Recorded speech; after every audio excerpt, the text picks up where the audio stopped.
Daniel, capítulo 1. Era o 3º ano do reinado de Joaquim em Judá, quando o rei Nabucodonosor da Babilônia declarou guerra a Jerusalém e sitiou a cidade.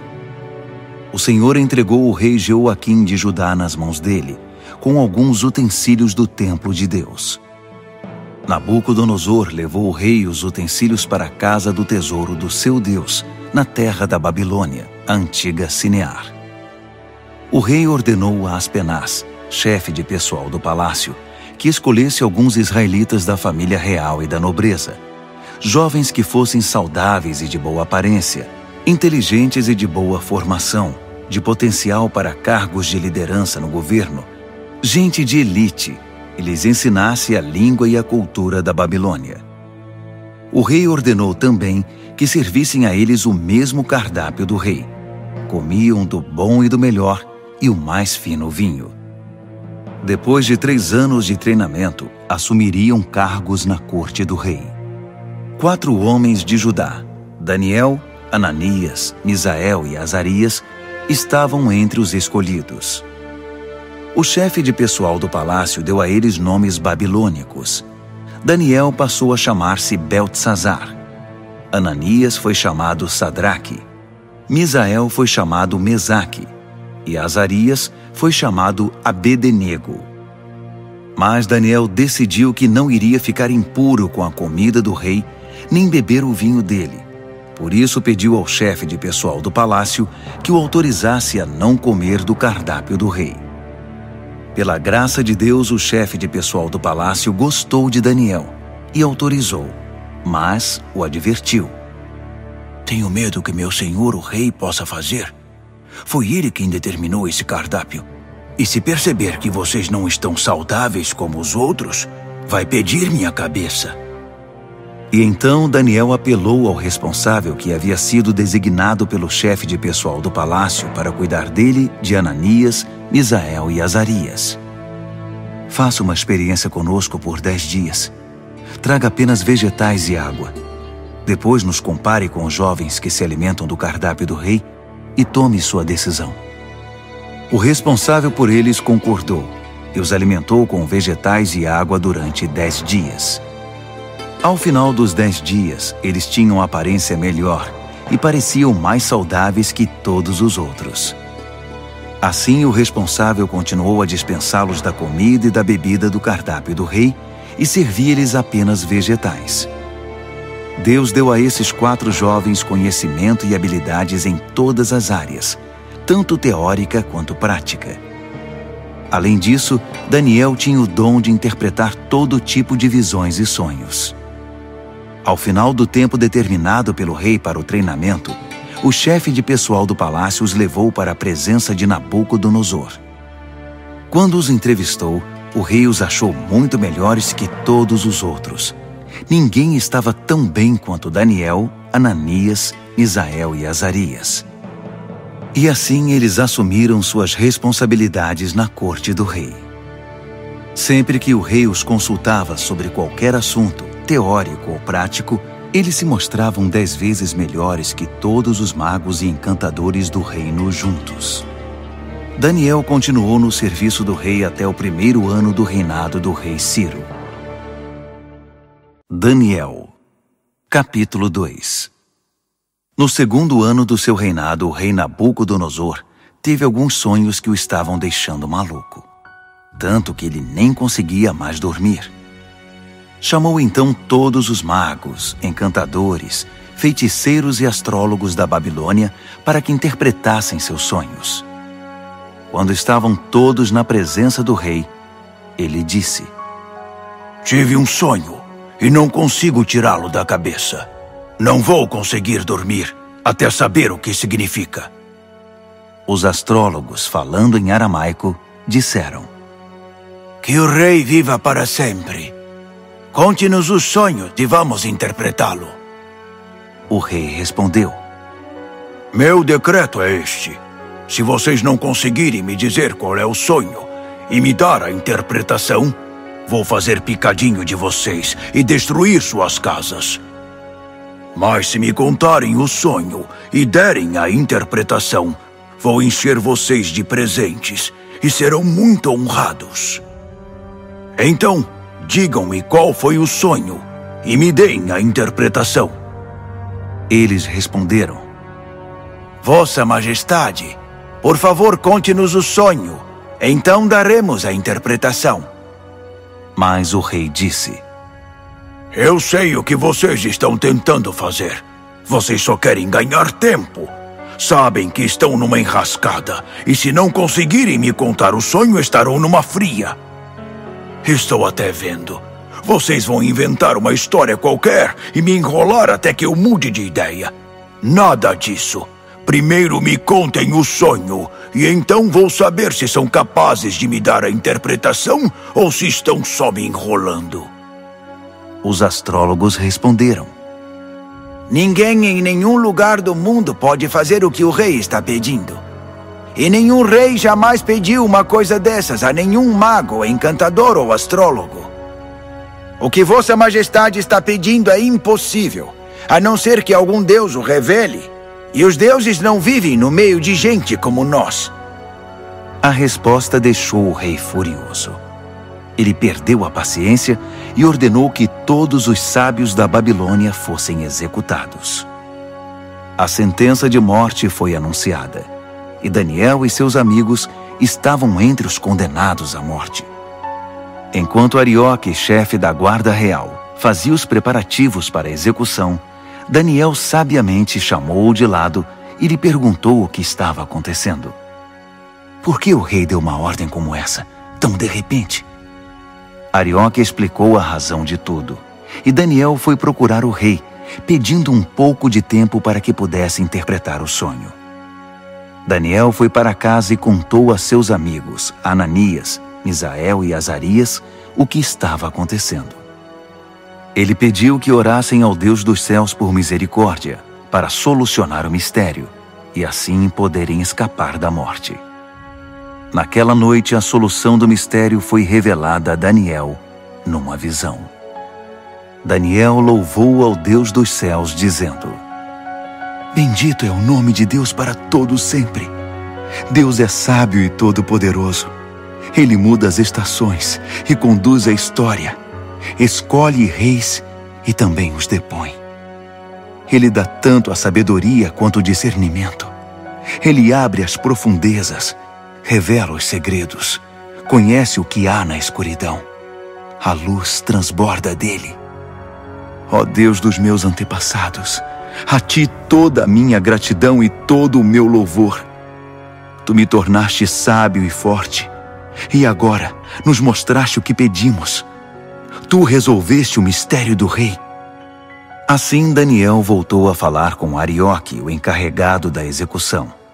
Ele disse: Cancele a execução. Leve-me ao rei. Eu vou interpretar o sonho dele. Arioque não perdeu um minuto. Correu ao rei, levando Daniel com ele, e disse: Achei um homem entre os exilados de Judá que pode interpretar o sonho. O rei perguntou a Daniel, cujo nome babilônico era Beltesazar: Você tem certeza de que pode fazer isto? Contar o sonho e interpretá-lo? Daniel respondeu ao rei: Nenhum homem pode decifrar o mistério do rei, quem quer que seja, sábio, encantador, mago ou astrólogo. Mas há um Deus no céu que revela os mistérios, e ele me revelou. Ele está mostrando ao rei Nabucodonosor o que vai acontecer no futuro. Este é o sonho que o rei teve, a visão que encheu sua mente. Enquanto Vossa Majestade estava deitado na cama, ó rei, vieram ideias sobre o que vai acontecer no futuro. Aquele que revela mistérios mostrou ao rei o que vai acontecer. Mas a interpretação foi dada por meu intermédio, não porque eu seja mais sábio que qualquer outra pessoa, mas para que o rei saiba o que significa e entenda o que sonhou. O que viu, ó rei, foi uma enorme estátua em pé na sua frente, muito impressionante, mas também apavorante. A cabeça da estátua era de ouro puro, o peito e os braços eram de prata, o ventre e os quadris eram de bronze, as pernas eram de ferro, e os pés eram uma mistura de barro com ferro. Enquanto você estava olhando para a estátua, uma pedra que se soltou por si só da montanha, sem que ninguém o fizesse, atingiu a estátua, esmigalhando os pés de ferro e barro. Então tudo desmoronou e ficou em pedaços. O ferro, o barro, o bronze, a prata e o ouro. Ficou tudo como restos amontoados, relegados ao esquecimento. Mas a pedra que atingiu a estátua tornou-se uma grande montanha que dominava o horizonte. Esse foi o sonho. Agora vamos à interpretação do sonho. Ó Rei, Vossa Majestade é o soberano mais poderoso da terra.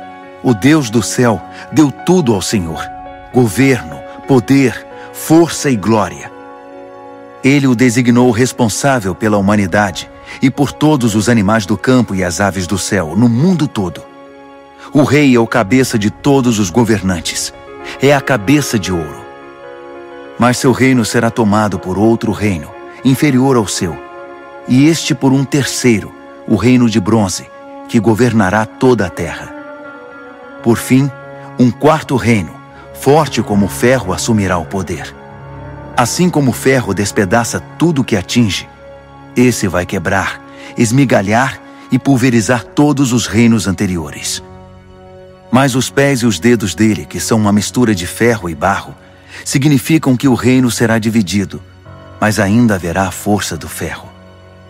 Assim como os dedos eram de ferro e de barro, o reino terá uma parte forte e outra frágil. Esse reino fará alianças, mas não darão certo. Não conseguirá se unir a nenhum outro reino, assim como o ferro e o barro não se misturam.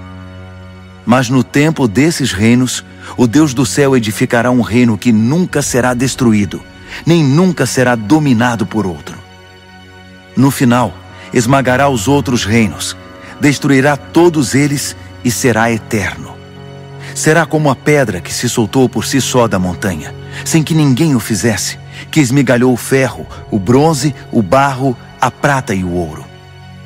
O grande Deus fez o rei saber o que vai acontecer no futuro. Essa é a revelação exata do sonho, e também a interpretação correta. Quando Daniel terminou, o rei Nabucodonosor, perplexo, prostrou-se com o rosto no chão diante de Daniel. Ele ordenou uma oferta de sacrifícios e de incenso em honra a Daniel e declarou: Seu Deus realmente é o Deus de todos os deuses, o Senhor de todos os reis, e Ele revela todos os mistérios. E eu sei, porque você decifrou o mistério. Então o rei promoveu Daniel a um elevado cargo no reino. Encheu-o de presentes e o empossou como governador de toda a província da Babilônia e chefe de todos os sábios da Babilônia. A pedido de Daniel, o rei designou Sadraque, Mesaque e Abednego para postos administrativos em toda a Babilônia, enquanto Daniel permaneceu no palácio real. Daniel, capítulo 3. O rei Nabucodonosor construiu uma estátua de ouro com 27 metros de altura e 2,70 metros de largura. Ele a ergueu na planície de Dura, na província da Babilônia. Em seguida ordenou a todos os líderes importantes da província que comparecessem à cerimônia de dedicação da estátua. Todos vieram para a cerimônia e tomaram seus lugares diante da estátua que Nabucodonosor havia erguido. Um arauto apareceu e proclamou em voz alta: Atenção, todos! Ouçam vocês de todas as raças, cores e crenças! Quando ouvirem o som da trombeta, do pífaro, da cítara, da harpa, do saltério e da flauta dupla, dobrem os joelhos e adorem a estátua de ouro que o rei Nabucodonosor ergueu. E quem não se ajoelhar, não adorar a estátua, não importa quem seja, será lançado imediatamente na fornalha. O som começou a tocar. Todos os instrumentos musicais da Babilônia e gente de todas as raças, cores e crenças dobraram os joelhos e adoraram a estátua de ouro que o rei Nabucodonosor havia erguido. Foi então que os astrólogos da Babilônia se manifestaram e acusaram os judeus.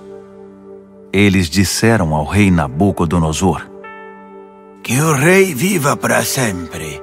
Vossa Majestade deu ordens severas para que, ao ouvir o som tocar, deveríamos nos ajoelhar e adorar a estátua de ouro, e quem não o fizesse seria jogado na fornalha. Mas os judeus, Sadraque, Mesaque e Abednego, a quem o rei designou cargos elevados na província da Babilônia, ignoraram a ordem, ó rei. Eles não respeitam os nossos deuses e se negam a adorar a estátua de ouro que mandou erguer. Furioso, o rei Nabucodonosor ordenou que Sadraque, Mesaque e Abednego fossem trazidos. E quando eles chegaram, Nabucodonosor perguntou: Sadraque, Mesaque e Abednego, é verdade que vocês não respeitam meus deuses e se negam a adorar a estátua de ouro que mandei erguer? Vou dar a vocês uma segunda chance, mas a partir de agora, quando o som começar a tocar, vocês devem se ajoelhar e adorar a estátua. E se não o fizerem, serão jogados numa fornalha e ponto final. E que Deus vai livrá-los de mim? Sadraque, Mesaque e Abednego responderam: Sua ameaça não nos assusta. Se nos jogar na fornalha, o Deus que servimos pode nos salvar, não só da fornalha, como de qualquer outra coisa. E mesmo que ele não o faça, não importa, ó rei. Ainda assim, não vamos servir aos seus deuses, nem adorar a estátua de ouro que mandou erguer. Nabucodonosor estava prestes a explodir de tanta raiva. Imediatamente ordenou que a fornalha fosse aquecida 7 vezes mais que o normal, e que alguns homens fortes do seu exército os amarrassem e os jogassem na fornalha.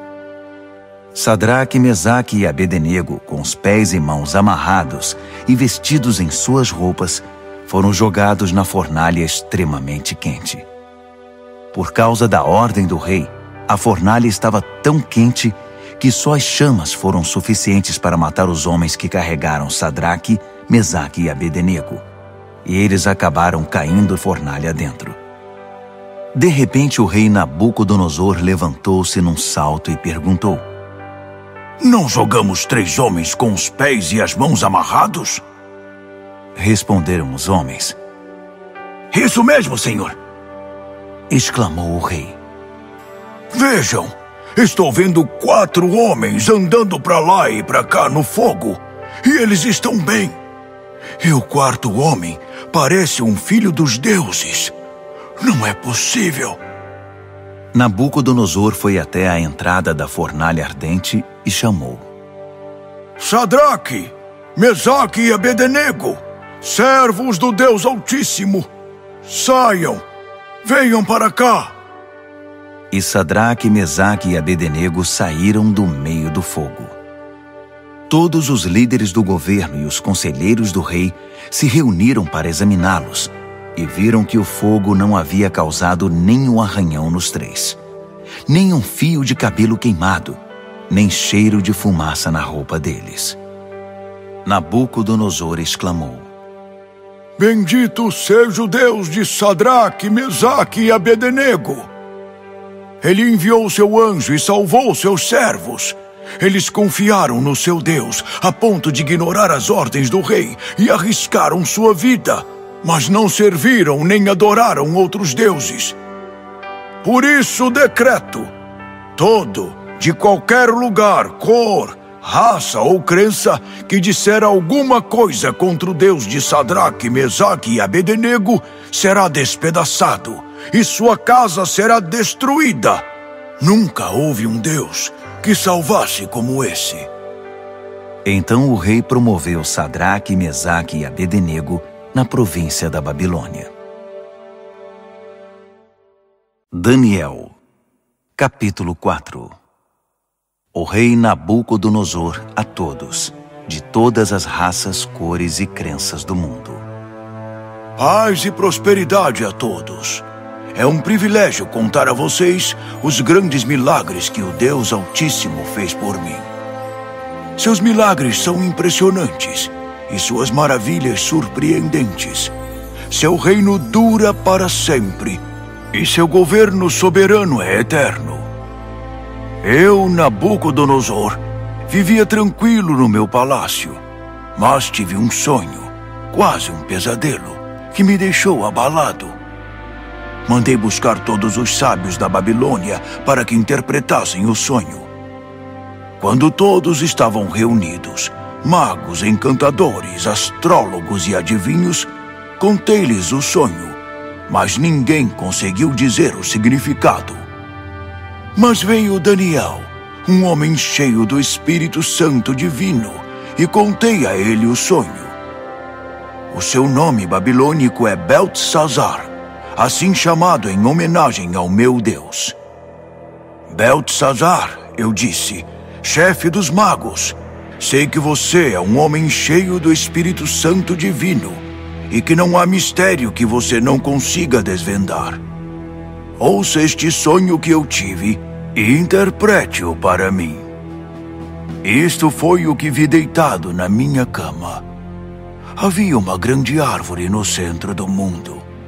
Eu olhei e a árvore cresceu, tornando-se maior ainda. Seu topo alcançava o céu e era visto de todos os lugares da terra.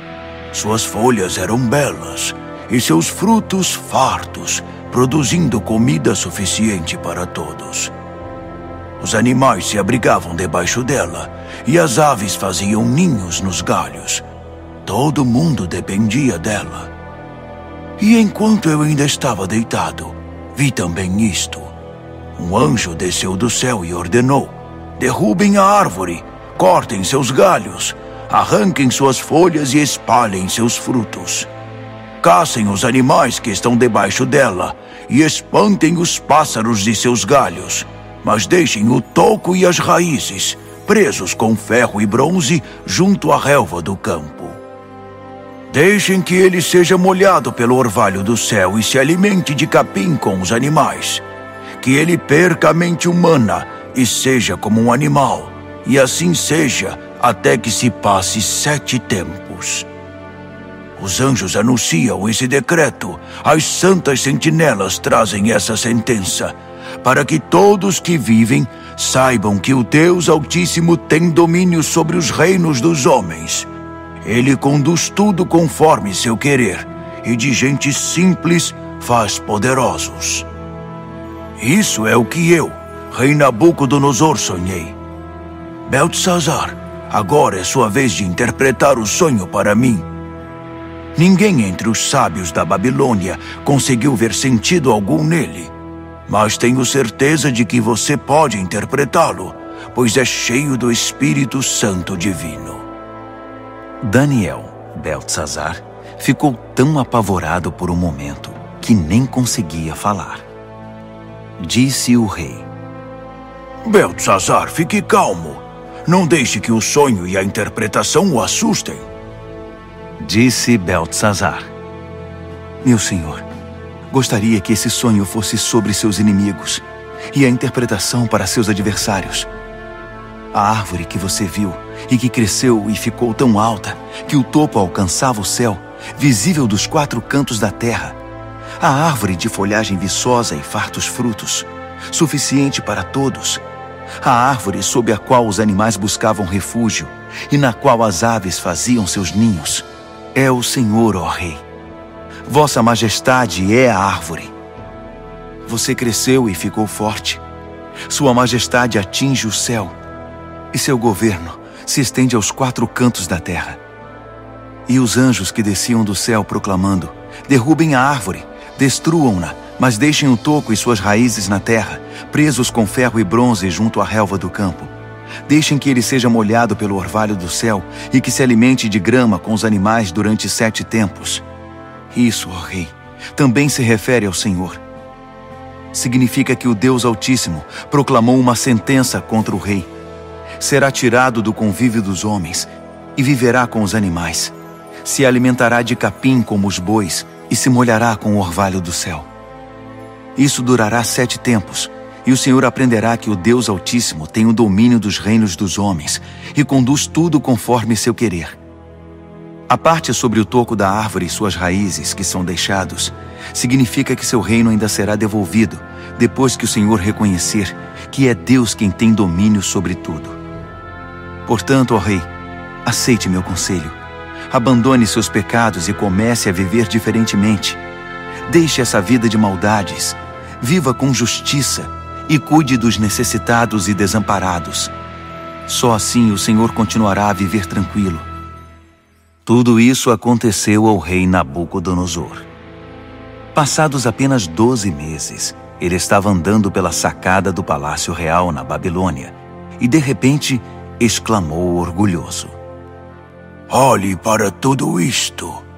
É a grande Babilônia. E eu a construí sozinho, como capital do meu reino para minha honra e glória. Assim que as palavras saíram da sua boca, ouviu-se uma voz do céu: Este é o decreto contra você, rei Nabucodonosor. Seu reino foi tomado de você. Você será tirado do convívio dos homens, viverá com os animais do campo e comerá capim como boi. A sentença é para 7 tempos, o suficiente para você aprender que o Deus Altíssimo tem domínio sobre os reinos dos homens e põe no trono quem Ele quer.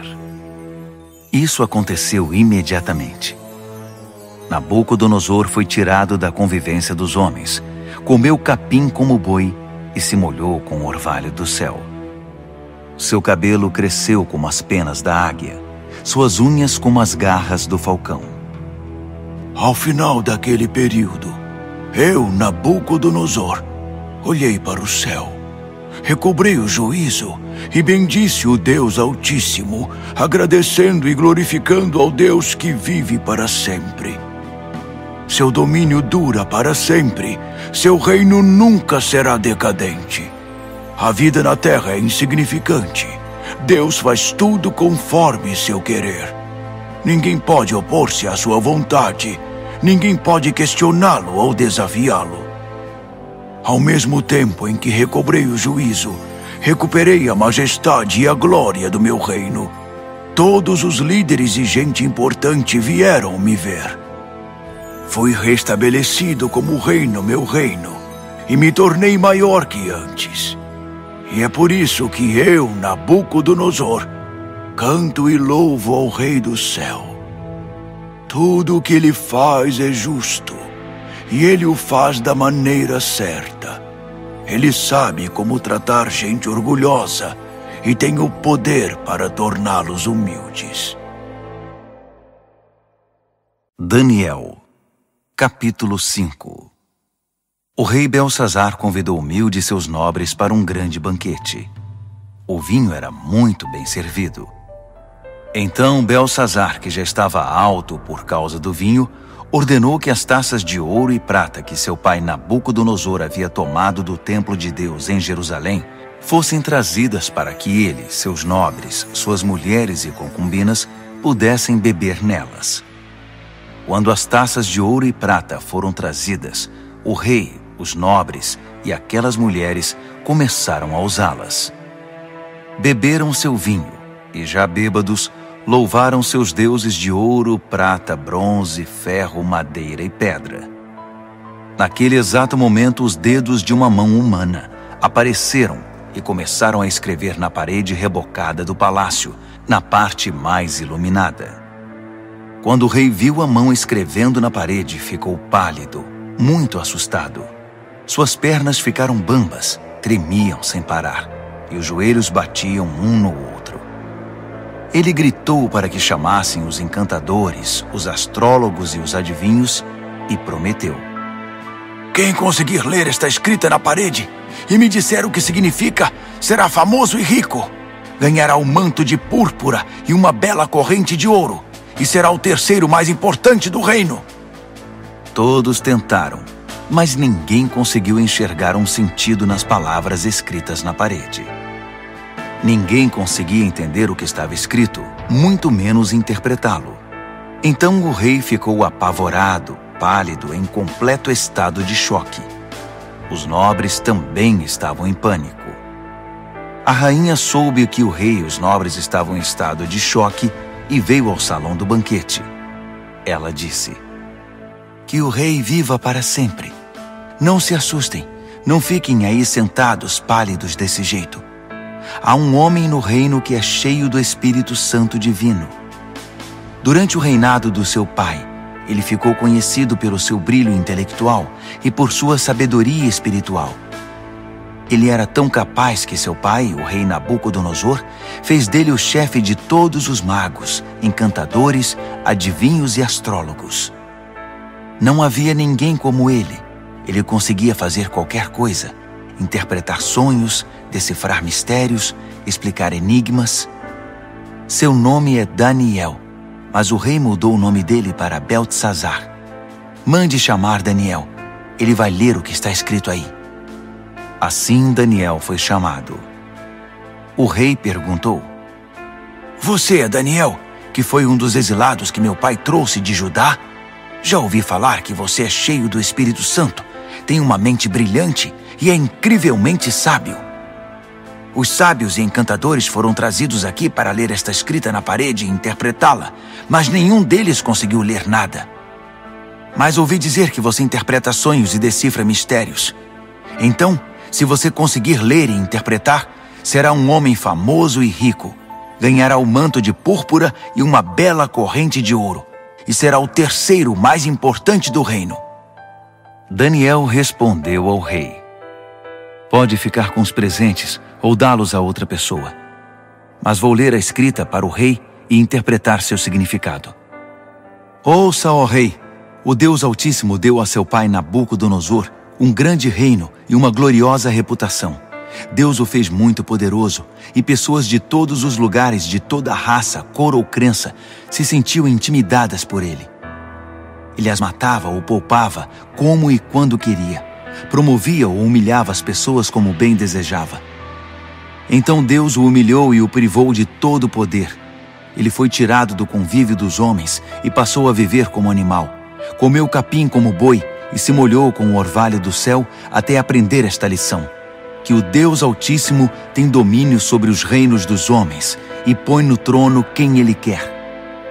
Você é filho dele, sabe de tudo isso, mas é tão arrogante quanto ele no seu pior momento.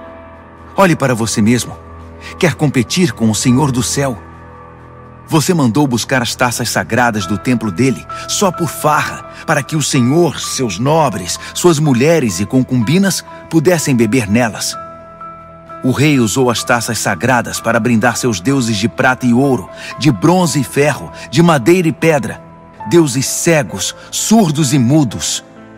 Mas tratou com desprezo o Deus vivo, que tem a sua vida nas mãos, desde o nascimento até a morte.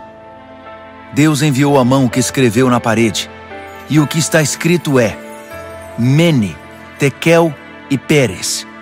E este é o significado dessas palavras. Mene, Deus contou os dias do seu governo, e suas contas são negativas. Tekel, você foi pesado na balança e está em falta. Peres, seu reino foi dividido e entregue aos medos e persas. Beltesazar fez o que havia prometido. Vestiu o manto de púrpura em Daniel, colocou uma bela corrente de ouro em seu pescoço e o promoveu a terceiro mais importante do reino. Naquela mesma noite, o rei Beltesazar da Babilônia foi morto. Dario, o Medo, tinha 62 anos quando o sucedeu como rei. Daniel, capítulo 6. Dario reorganizou seu reino. Ele designou 120 governadores para administrar todas as províncias do reino. Sobre eles havia 3 ministros, e um deles era Daniel. Os governadores se dirigiam aos ministros, que tinham a responsabilidade de manter tudo em ordem. Mas Daniel era cheio de vitalidade e tinha uma inteligência tão superior aos outros ministros e governadores que o rei decidiu designá-lo responsável por todo o reino. Os ministros e governadores se reuniram para ver se descobriam algum ponto fraco de Daniel que pudesse usar contra ele, mas não conseguiram nada. Ele era exemplar e absolutamente confiável. Não conseguiram achar nenhuma evidência de negligência ou má conduta. Após inúmeras tentativas, desistiram e disseram: Nunca vamos descobrir nada contra esse Daniel, a não ser que inventemos alguma acusação e tramemos algo contra ele. Assim, os ministros e governadores tramaram contra ele e foram ao rei dizer: Rei Dario, que viva para sempre! Nós, ministros, governadores e todos os principais oficiais, nos reunimos e concordamos em que o rei deveria promulgar o seguinte decreto: durante os próximos 30 dias, ninguém deve orar a nenhum outro deus ou homem exceto ao rei. Qualquer um que desobedecer será lançado na cova dos leões. Promulgue esse decreto, ó rei, e assine-o, para que seja irrevogável, com inscrição em pedra, conforme todas as leis dos medos e dos persas. E o rei Dario assinou o decreto. Daniel soube que esse decreto havia sido promulgado, mas continuou a orar como sempre fazia. Sua casa tinha janelas no andar de cima, voltadas para Jerusalém.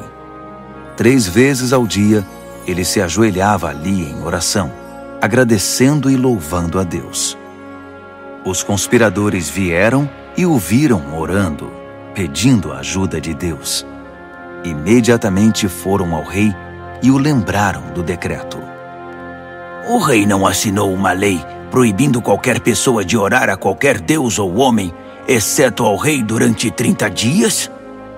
E qualquer pessoa que fosse apanhada fazendo isso seria jogada na cova dos leões? O rei confirmou. Com certeza, como inscrição em pedra, conforme todas as leis dos medos e dos persas. Então eles disseram: Daniel é um dos exilados judeus. Ignora sua ordem e desafia sua lei. Ele ora 3 vezes ao dia. O rei ficou desconcertado e tentou de todas as formas livrar Daniel da complicação em que o havia colocado. Ele pensou nisso o dia todo. Mas os conspiradores voltaram. Lembre-se, ó rei, é uma lei conforme todas as leis dos medos e dos persas. Irrevogável. O rei cedeu e ordenou que Daniel fosse trazido e jogado na cova dos leões.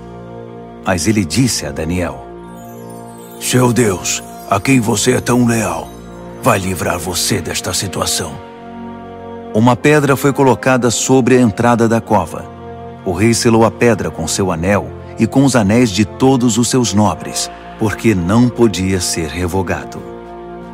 O rei voltou para o palácio, mas não comeu nem conseguiu dormir. Passou a noite preocupado. Ao romper do dia, ele se levantou e foi depressa à cova dos leões. Quando chegou perto, chamou o aflito: Daniel, servo do Deus Altíssimo! Será que seu Deus, a quem você serve tão fielmente, livrou você dos leões? Daniel respondeu: Que o rei viva para sempre! Meu Deus enviou seu anjo que fechou a boca dos leões para que não me fizessem nenhum mal. Fui considerado inocente diante de Deus e também diante do Senhor, ó rei, pois não fiz mal algum ao Senhor. Quando o rei ouviu essas palavras, ficou muito feliz. Ele ordenou que Daniel fosse retirado da cova. Depois que ele saiu, verificou-se que não havia nenhum arranhão sequer. Ele havia confiado em seu Deus. Então o rei ordenou que os conselheiros que tinham conspirado contra Daniel fossem jogados na cova dos leões, com suas mulheres e filhos. Antes mesmo de chegar ao fundo da cova, os leões já os agarraram e os despedaçaram. O rei Dario divulgou esta proclamação a todos na terra, de qualquer raça, cor e crença. A paz esteja com vocês. Muita paz. Decreto que o Deus de Daniel seja adorado e temido em todo o meu reino. Ele é o Deus vivo e permanece para sempre. Seu reino nunca é destruído. Seu governo continua eternamente. Ele é o Salvador e o Redentor. Ele realiza milagres impressionantes nos céus e na terra. Ele livrou Daniel do poder dos leões. Daniel foi muito bem tratado no restante do reinado de Dario e também no reinado seguinte, de Ciro, o persa.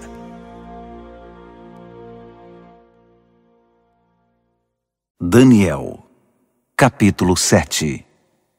No primeiro ano do rei Belsazar da Babilônia, Daniel teve um sonho.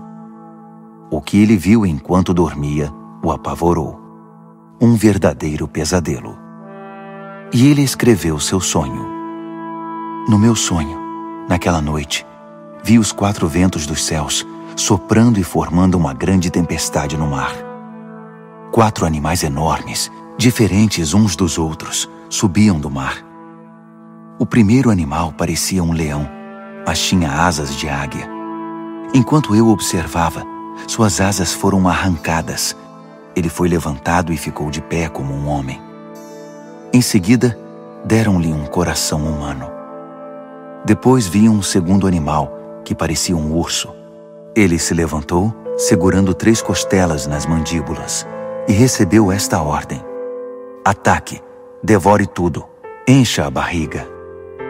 Em seguida vi outro animal. Parecia um leopardo. Tinha 4 asas como de pássaro nas costas. Esse animal tinha 4 cabeças e recebeu autoridade para governar. Depois disso, um 4º animal apareceu no meu sonho. Esse era apavorante, medonho. Tinha enormes dentes de ferro, triturava e devorava suas vítimas. Qualquer coisa que sobrava no chão, ele pisava e esmagava. Era diferente dos outros animais, um verdadeiro monstro. E tinha 10 chifres. Enquanto eu observava os chifres, tentava imaginar o que significavam. Nasceu nele outro chifre, mas este era pequeno. 3 dos chifres que já tinha foram arrancados para dar lugar a ele. Havia olhos humanos no pequeno chifre e uma boca grande que falava com arrogância. Enquanto eu observava tudo isso, tronos foram estabelecidos e um ancião tomou seu lugar. Suas roupas eram brancas como a neve, o cabelo alvo como a lã. Seu trono estava envolto em chamas, as rodas brilhavam intensamente. Um rio de fogo jorrava do trono. Milhares de milhares o serviam, milhões o atendiam. Pediu-se silêncio no tribunal e os livros foram abertos. Continuei observando.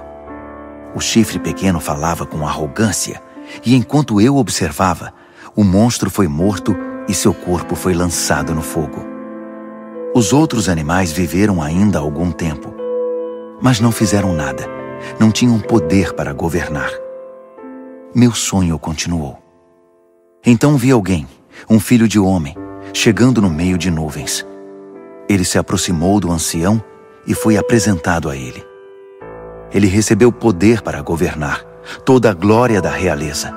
Todas as raças, cores e crenças lhe serviram e o adoraram. Seu reinado será para sempre, não terá fim. Seu governo real nunca será destruído. Mas quanto a mim, Daniel, fiquei perturbado. As visões me deixaram apavorado. Por isso eu me aproximei de alguém que estava perto e perguntei o significado de tudo aquilo. E ele me deu a interpretação. Esses 4 animais enormes, disse ele, significam 4 reinos que aparecerão na terra. Mas a certa altura, o povo santo do Deus Altíssimo receberá o reino e o manterá para sempre. Sim, para sempre. Mas eu queria saber mais. Estava curioso sobre o 4º animal, aquele que era tão diferente dos outros, o monstro medonho com os dentes de ferro e garras de bronze, que engolia o que despedaçava e pisoteava tudo o que via pela frente. E eu queria saber também a respeito dos 10 chifres e do chifre pequeno que nasceu, ocupando o lugar de 3 dos primeiros chifres. Esse novo chifre tinha olhos e com sua boca grande falava de forma arrogante, dominando os outros chifres. Observei que esse chifre fazia guerra contra o santo povo de Deus e levava vantagem sobre eles. Mas o ancião interveio e decidiu a favor do povo do Deus Altíssimo. No final, o povo santo de Deus assumiu o controle do reino. A pessoa que estava perto de mim explicou: o quarto animal é o quarto reino que aparecerá na terra. Será diferente dos 3 primeiros, um reino monstruoso que devorará e pisoteará todos à sua volta. Os 10 chifres são 10 reis, um após o outro, que procederão desse reino. Mas então, outro rei aparecerá. Ele será diferente dos reis anteriores. Começará derrubando os outros reis e blasfemando contra o Deus Altíssimo. Ele perseguirá os seguidores do Deus Altíssimo e tentará eliminar a adoração sagrada e a prática da justiça. O santo povo de Deus será perseguido por ele durante um tempo, 2 tempos e meio tempo. Mas quando for feito silêncio no tribunal, o chifre não terá mais o seu poder e será destruído definitivamente. O governo real, a autoridade e a glória de todos os reinos debaixo do céu serão entregues ao povo do Deus Altíssimo, e esse governo durará para sempre. Todos os outros governantes irão servir e prestar obediência a ele. O sonho acabou assim, e eu, Daniel, continuei chocado, como alguém que tinha acabado de ver um fantasma, mas guardei tudo para mim. Daniel, capítulo 8. No 3º ano do reinado de Belsazar, eu, Daniel, tive outra visão. Era a 2ª visão. Nessa visão, eu me vi em Suzã, a capital da província de Elão, diante do canal Ulai. Ao olhar em volta, fiquei surpreso de ver um carneiro diante de mim. O carneiro tinha 2 chifres enormes, um maior que o outro, mas o chifre maior foi o último a aparecer. Fiquei observando enquanto o carneiro avançava, primeiro para o oeste, depois para o norte e então para o sul. Nenhum animal conseguia enfrentá-lo. Ele fazia o que queria e, todo arrogante, posava de rei dos animais. Enquanto eu observava, tentando entender o significado de tudo aquilo, vi também um bode que tinha um enorme chifre no meio da testa. Ele vinha do oeste e percorreu toda a terra, sem tocar o solo uma única vez. O bode aproximou-se do carneiro de 2 chifres que eu tinha visto antes diante do canal e o atacou ferozmente. Observei enquanto ele, louco de raiva, atacava o carneiro. A violência era tanta que ele lhe quebrou os 2 chifres. O carneiro não conseguiu resistir. O bode o derrubou e o pisoteou. Nada pôde salvar o carneiro. Então o bode tornou-se cada vez mais arrogante, e no auge do poder, seu chifre imenso se quebrou, e 4 outros chifres enormes surgiram no lugar, apontando para o norte, o sul, o leste e o oeste. De um desses grandes chifres surgiu outro chifre pequeno, mas o seu poder cresceu até atingir o sul e o leste, e a querida terra prometida. Cresceu tanto que atingiu as estrelas, o exército celestial, e lançou algumas delas na terra e as pisoteou. Ele ousou até desafiar o poder de Deus, o príncipe do exército celestial. Ele acabou com a adoração diária e profanou o santuário. Como castigo pelos seus pecados, o santo povo de Deus também foi atacado por ele. O chifre desprezou a verdade de Deus. Extremamente arrogante, dominou tudo o que via pela frente. Naquele momento ouvi 2 anjos conversando. O primeiro perguntou: quanto tempo vai durar isso? Sem adoração diária, esse castigo devastador pelo pecado? E o povo de Deus e o santuário vão continuar sendo desprezados e pisoteados? O outro respondeu: um período de 2.300 tardes e manhãs. Então, o santuário será restaurado. Enquanto eu, Daniel, estava tentando encontrar um sentido no que via, uma figura humana apareceu diante de mim. Ouvi uma voz de homem que vinha do canal de Ulai e chamava: Gabriel, diga a este homem o que está acontecendo. Explique a visão a ele. Ele veio até mim, mas quando se aproximou, fiquei aterrorizado e me prostrei com o rosto em terra. Ele disse: Entenda que esta visão diz respeito ao final dos tempos. Assim que ele falou, eu desmaiei, com o rosto no chão. Mas ele me despertou e me levantou. Ele continuou: vou contar a você o que vai acontecer nos dias de juízo, pois haverá um fim para tudo isso. O carneiro de 2 chifres que você viu representa os 2 reis dos Medos e dos Persas. O bode representa o reino dos gregos, e o chifre enorme na testa dele é o primeiro rei. Os 4 chifres que surgiram no lugar dele, depois que foi quebrado, são os 4 reis que virão depois dele, mas sem o mesmo poder. Quando o reinado deles estiver no fim e as rebeliões se intensificarem, surgirá um rei cruel, um mestre da maldade. Seu poder aumentará imensamente. Ele será arrogante, de fala autoritária, fazendo exatamente o que quer. Derrubará poderosos e santos por todos os lados. Suas ações criminosas vão se multiplicar. E como vão? Ele vai achar que é invencível e vai se livrar de todos os que cruzarem seu caminho. Mas quando enfrentar o príncipe dos príncipes, será esmigalhado, mas não por mãos humanas. A visão das 2.300 tardes e manhãs é precisa, mas confidencial. Então, mantenha-a em segredo. Refere-se ao futuro distante. Eu, Daniel, acabado, esgotado por alguns dias, finalmente encontrei forças para voltar ao trabalho e tratar dos negócios do rei. Mas continuei apavorado com a visão, pois não conseguia entender coisa alguma. Daniel, capítulo 9. Dario, filho de Xerxes, da linhagem dos Medos, tornou-se rei da Babilônia.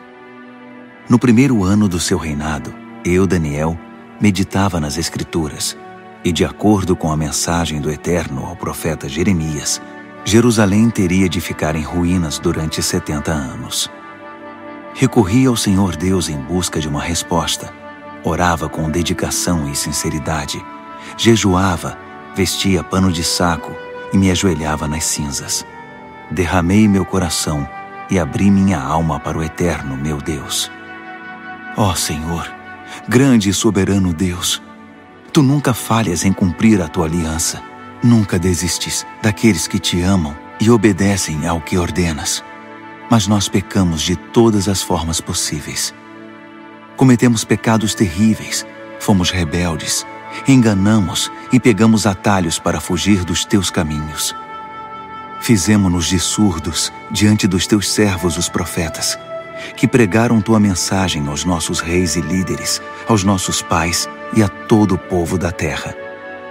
Tu fizeste tudo certo, Senhor, mas tudo que temos a apresentar é culpa e vergonha, todos nós, o povo de Judá, os cidadãos de Jerusalém, Israel no exílio e em todos os lugares por onde fomos espalhados, por ter Te traído.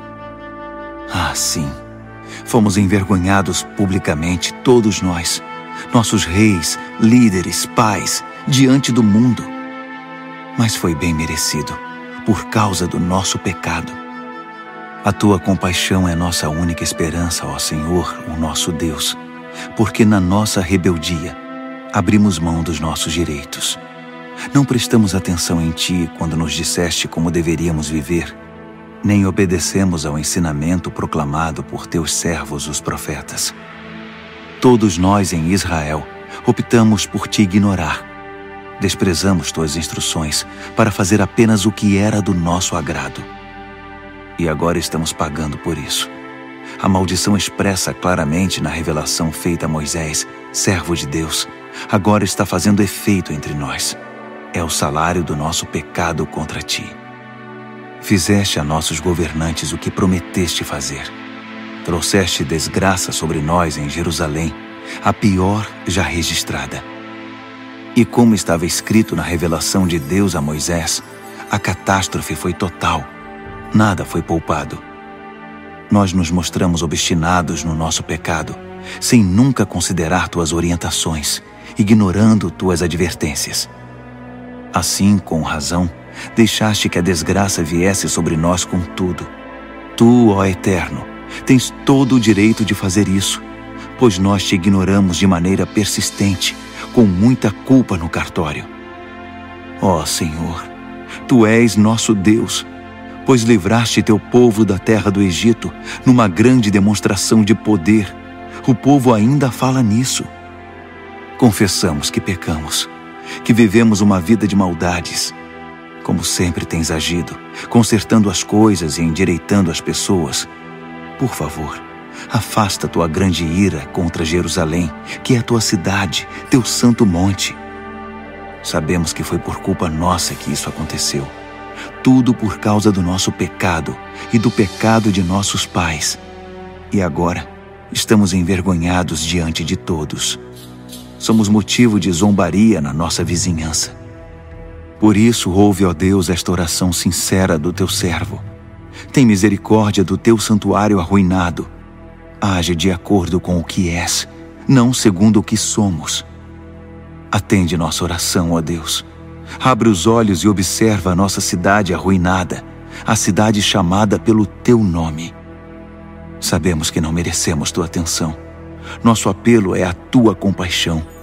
Esta oração é nossa única esperança. Senhor, ouve-nos. Senhor, perdoa-nos. Senhor, olha para nós e faz alguma coisa. Senhor, não nos desprezes. Tua cidade e Teu povo são chamados pelo Teu nome. Defende Teus interesses. Enquanto eu derramava meu coração, confessando meu pecado e o pecado do meu povo Israel, orava e apresentava toda a minha vida diante do Eterno e intercedia pelo santo monte do meu Deus. Enquanto eu estava mergulhado na oração, Gabriel, o ser semelhante a um homem, aquele que eu tinha visto numa visão anterior, aproximou-se de mim, voando como uma ave na hora da adoração da noite. Ele se pôs diante de mim e disse: Daniel, vim esclarecer as coisas. Assim que você começou sua oração, a resposta foi dada, e agora estou aqui para entregá-la. Você é muito amado, por isso, ouça com cuidado para entender o significado da revelação. 70 semanas estão decretadas para seu povo e sua santa cidade, como forma de conter a rebelião, dar fim ao pecado, arrancar o crime pela raiz, estabelecer a justiça para sempre, cumprir a profecia e ungir o lugar santíssimo. Aqui está o que você precisa entender. Desde o momento em que a ordem for dada para a reconstrução de Jerusalém, até a vinda do líder ungido, haverá 7 semanas. A reconstrução levará 62 semanas, incluindo a construção de ruas e muros. Serão tempos difíceis. Depois das 62 semanas, o líder ungido será morto. É o seu fim. A cidade e o santuário serão arruinados pelo exército do novo líder que chegar. O fim virá de repente, como uma onda enorme. Haverá guerras até o fim, e a desolação estará na ordem do dia. Então, no período de 1 semana, ele fará muitas alianças importantes. Mas na metade dessa semana, ele acabará com a adoração e as orações.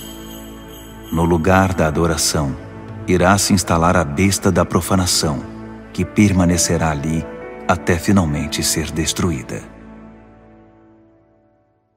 Daniel, capítulo 10. No 3º ano do reinado de Ciro, rei da Pérsia, uma mensagem veio a Daniel, cujo nome babilônico era Beltesazar. A mensagem era verdadeira e falava de uma grande guerra. Ele entendeu, pois seu significado veio por revelação. Durante aqueles dias, eu, Daniel, guardei luto por Jerusalém durante 3 semanas. Comi apenas comida simples, sem tempero, e não comi carne nem bebi vinho. Não tomei banho nem me barbeei até que tivessem passado as 3 semanas. No dia 24 do 1º mês, eu estava de pé diante do grande rio, o Tigre. Levantei os olhos e, para minha surpresa, vi um homem vestido de linho, com um cinto de ouro puro na cintura. Seu corpo brilhava como se fosse esculpido de pedra preciosa. A face era radiante e os olhos, vivos e penetrantes como tochas. Os braços e pernas reluziam como bronze polido e sua voz soava como um grande coral. Eu, Daniel, fui o único a vê-lo. Os homens que estavam comigo, embora não estivessem vendo, foram tomados de medo e correram para se esconder, temendo o pior. Quando fiquei sozinho depois dessa visão, abandonado pelos meus amigos, meus joelhos ficaram bambos e o rosto pálido, sem força nenhuma. Quando ouvi o som da sua voz, não resisti e desmaiei. Caí com o rosto no chão. Mas uma mão me tocou e me pôs sobre as mãos e os joelhos. Daniel, ele disse, homem de valor, Deus ama você demais. Levante-se e preste muita atenção à minha mensagem. Fui enviado para falar dela a você. Quando ele disse isso, eu me levantei, mas não conseguia parar de tremer. Fique tranquilo, ele continuou. Não tenha medo. Quando você decidiu se humilhar para receber entendimento, sua oração foi ouvida, e eu me dispus a vir até aqui. Mas fui impedido pelo anjo, que é o príncipe do reino da Pérsia, e isso me atrasou por 3 semanas. Mas Miguel, um dos anjos supremos, veio em meu socorro e ficou ali com o anjo, que é o príncipe da Pérsia. Estou aqui para ajudar você a entender o que vai acontecer com seu povo, pois a visão fala do futuro. Enquanto ele falava, fiquei só olhando para o chão. Não conseguia dizer nada.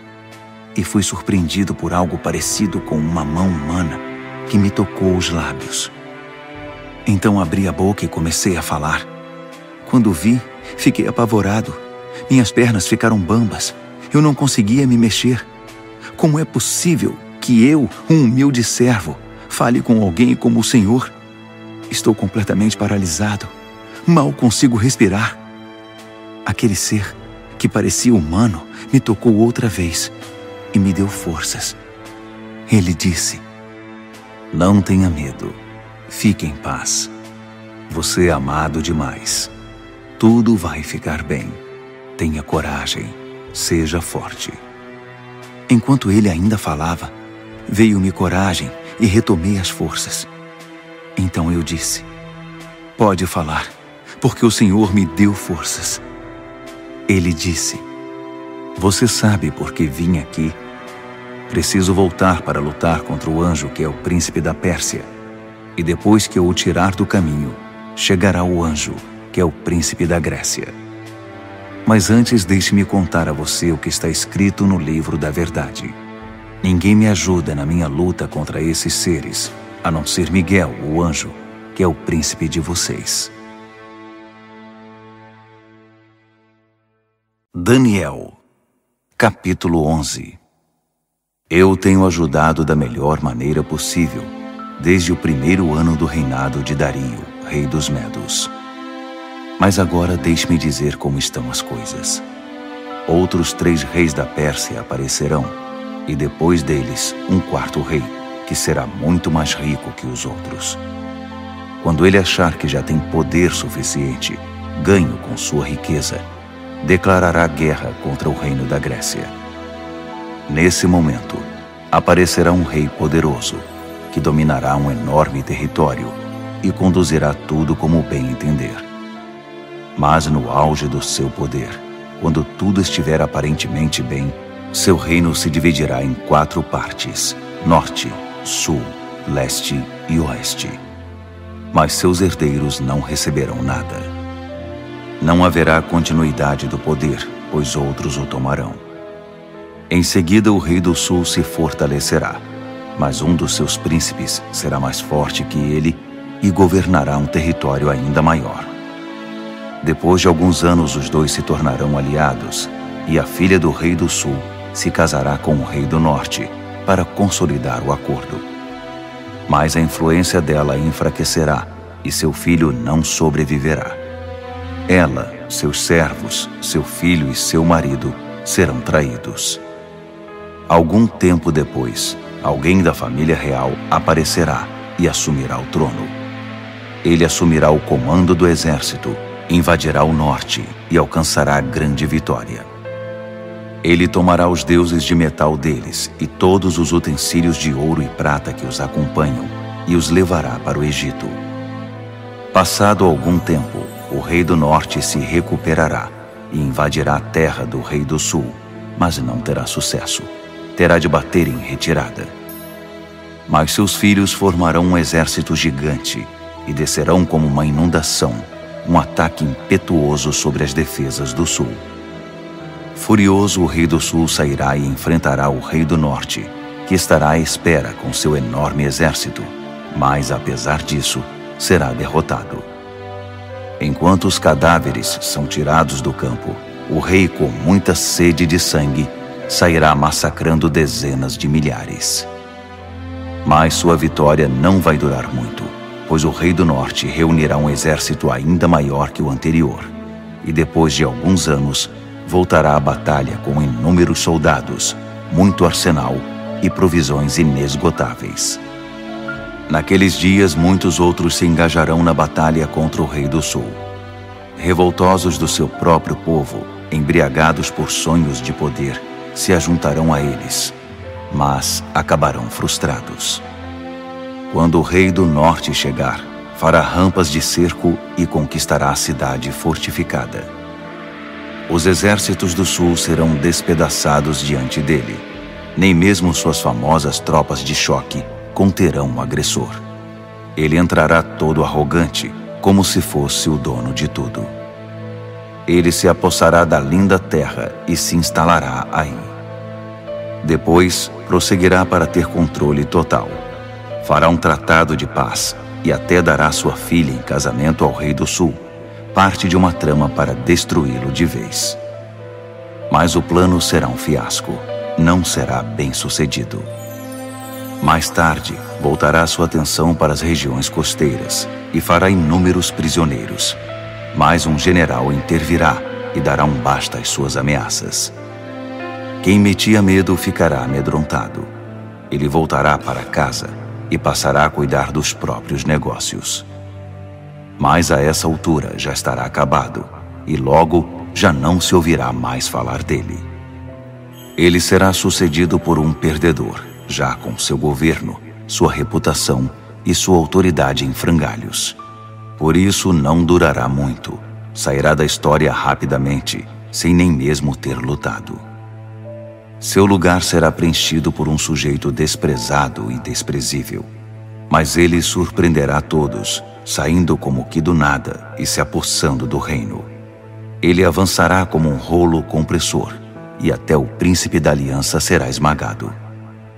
Depois de negociar um cessar-fogo, ele violará as condições. Que traidor! Com alguns poucos comparsas, assumirá o controle total. Ele invadirá as províncias mais ricas, quando elas menos esperarem. Ultrapassará todos seus antepassados. Prenderá e saqueará. Viverá com seus amigos num luxo desmedido. Ele fará planos contra as cidades fortificadas, mas não será por muito tempo. Ele ajuntará um grande exército muito bem armado para combater o rei do sul. Em resposta, o rei do sul manterá seu exército, ainda maior, a postos, pronto para a batalha. Mas não será capaz de sustentar essa condição por muito tempo, em razão das intrigas nas próprias fileiras. Sua corte estará minada por tramas e conspirações. Assim seu exército será esmagado, e o campo de batalha ficará coberto de cadáveres. Os dois reis, ambos com planos maldosos um contra o outro, vão se sentar à mesa de conferências e negociarão seus engodos. Nada resultará desse tratado, que não passará de um emaranhado de mentiras. Mas ainda não é o fim. A história não acabou. O rei do norte irá para casa carregado de despojos, mas sua mente estará voltada para a destruição da Santa Aliança, enquanto estiver passando pela terra a caminho de casa. Um ano mais tarde, ele comandará nova invasão ao sul. Mas a segunda invasão não será como a primeira. Quando os navios romanos chegarem, ele dará meia volta e retornará para casa.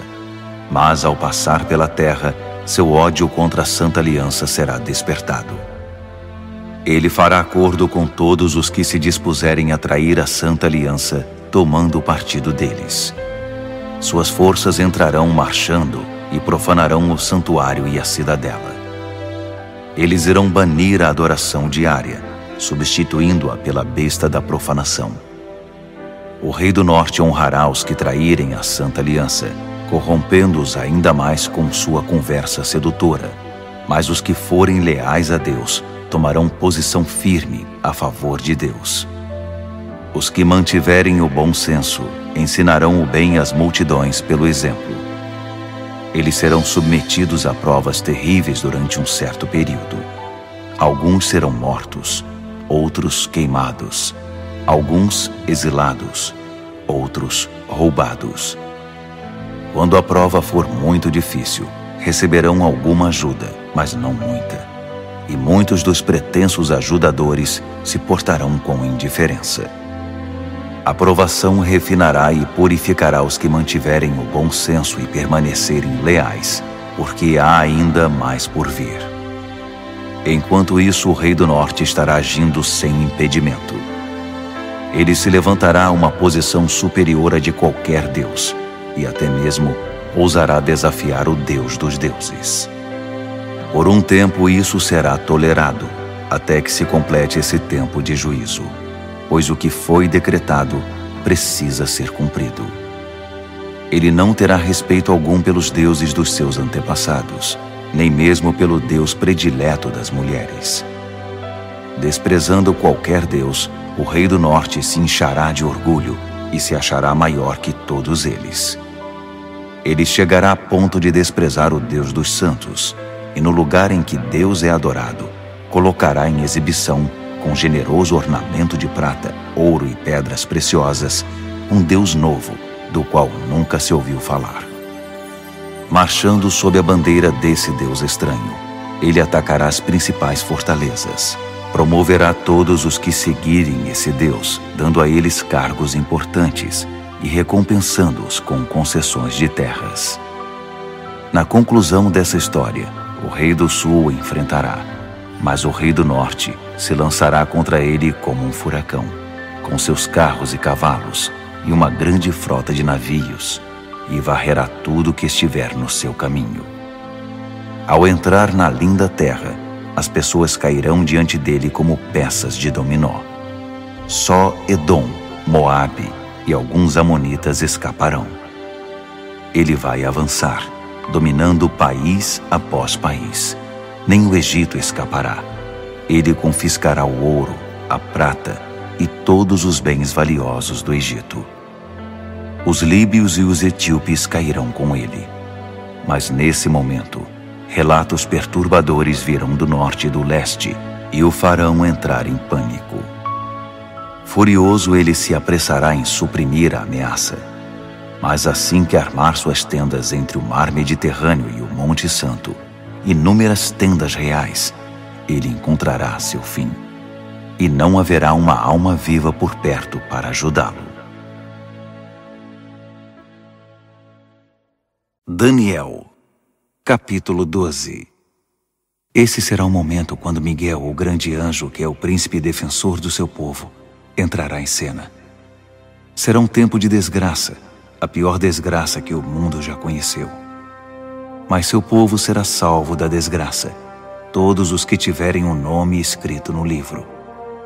Uma grande multidão, composta daqueles que já morreram e foram sepultados, acordará.